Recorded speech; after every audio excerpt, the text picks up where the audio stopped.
መሶበ ወርቅ ቅዳሴ ሲገባ በመሶበ ወርቅ ህብስቱ ይመጣል። መሶበ ወርቅ የተባለች ማን ነች? የወርቅ መሶብ እመቤታችን። ዝም ብሎ መሶብ አልተባለችም። ምን ተባለች? መሶበ ወርቅ። ወርቅ ናት። ዳዊት ልበ አምላክ በመዝሙር 44 ቁጥር 9 ምን ይላል? ወትቀውም ንግሥት በየማንከ፣ ንግሥቲቱ በቀኝ ትቆማለች። በአልባሰ ወርቅ እጹፍት ወህውርት ይላታል። ወርቅ የለበሰች ይላታል። ወርቅ ናት እመቤታችን። ክብርና ምስጋና ለእግዚአብሔር ይድረሰው። እመቤታችንን በዚህ ይመስላል። እመቤታችን መሶበ ወርቅ፣ ልጇ ደግሞ ምን ተባለ? ህብስት መና ተባለ። ስለዚህ በብዙ ህብር በብዙ ምሳሌ የሚለን ይሄን ሁሉ ነው የሚነግረን። የሚገርመው ግን ይሄ ሁሉ ያለው የት ነው?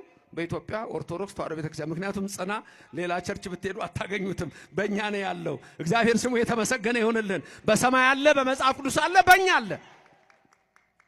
ቅዳሴም ስንገባ የምንለው አለ፣ ሁሌ የምንለው አለ፣ ሁሌ የሚባለው አንቲ ውእቱ መሶበ ወርቅ ንጹህ። አስታወሳችሁት? እንተ ውስቴታ መናህቡ ህብስት ዘወረደም ሰማያት ወሃቤ ሕይወት ለኩሉ ዓለም። ማርያም አንቺ መሶበ ወርቅ ነሽ፣ ህቡ መና በውስጥሽ አለ። እሱ ኢየሱስ ነው። እሱም ኢየሱስ ደግሞ አንቺ የወለድሽው ዘወረደም ሰማያት ከሰማያት ወረደው ነው። ለምንድን ነው የወረደው ብሎ ቢጠይቅ ወሃቤ ሕይወት ለኩሉ ዓለም፣ ለሰው ልጆች ሁሉ ሕይወትን ሊሰጥ። ይሄ ነው የኛ አምላክ። ክብርና ምስጋና ለእግዚአብሔር ይድረሰው፣ ስሙ የተመሰገነ ይሁንልን። በብዙ ህብር በብዙ ምሳሌ እግዚአብሔር ነገረን የሚል ነው። መልካም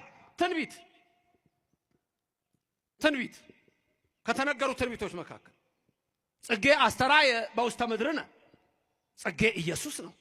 አሁን ያለንበት ዘመን ጽጌ እመቤታችን ጽጌ ትባላለች። እንደገና ኢየሱስ ራሱ ይባላል ጽጌ ይባላል። ዘይሰማይ ስሙ ጽጌ ተብሏል። እመቤታችንም ጽጌ ተብላለች። ለምሳሌ ኢየሱስ ዕጣን ተብሏል። እመቤታችን ዕጣን ተብላለች። ዕጣን፣ እሱ ዕጣን፣ እሷ ዕጣን። ቅዳሴ መሃል ላይ ዝውእቱ የሚለው ትዝ ይላችኋል? ላስታውሳችሁ።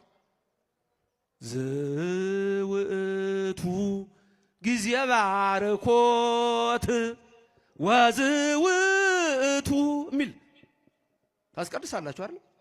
ታዲያስ የተመረጠ የዕጣን ጊዜ፣ እግዚአብሔርን የምናመሰግንበት ጊዜ፣ እሱን በዕጣን እናቱን በዕጣን እሷን በዕጣን ልጇን በዕጣን እየመሰልን ዕጣን ህሩይ እያልን የምናመሰግንበት የምስጋና ጊዜ ይላል። ክብርና ምስጋና ለሥላሴ ይሁን፣ ስሙ የተመሰገነ ይሁንልን። ይሄም የሚገኘው በዚህ ቤተ ክርስቲያን ነው። አሁን ሁለቱን ዘመናት ልንገራችሁ። ትካትና ዳሃሪ ያልኳችሁ፣ ጥንትና የኋላው ዘመን ያልኳችሁ። ጥንት የተባለው ልጅነት ያጣንበት መርገመ ሥጋ መርገመ ነፍስ በላያችን ላይ ተጣብቆ የነበረበት 5500 ዘመን ትካት ነው። በዛ ዘመን አልተወንም ተናገረ።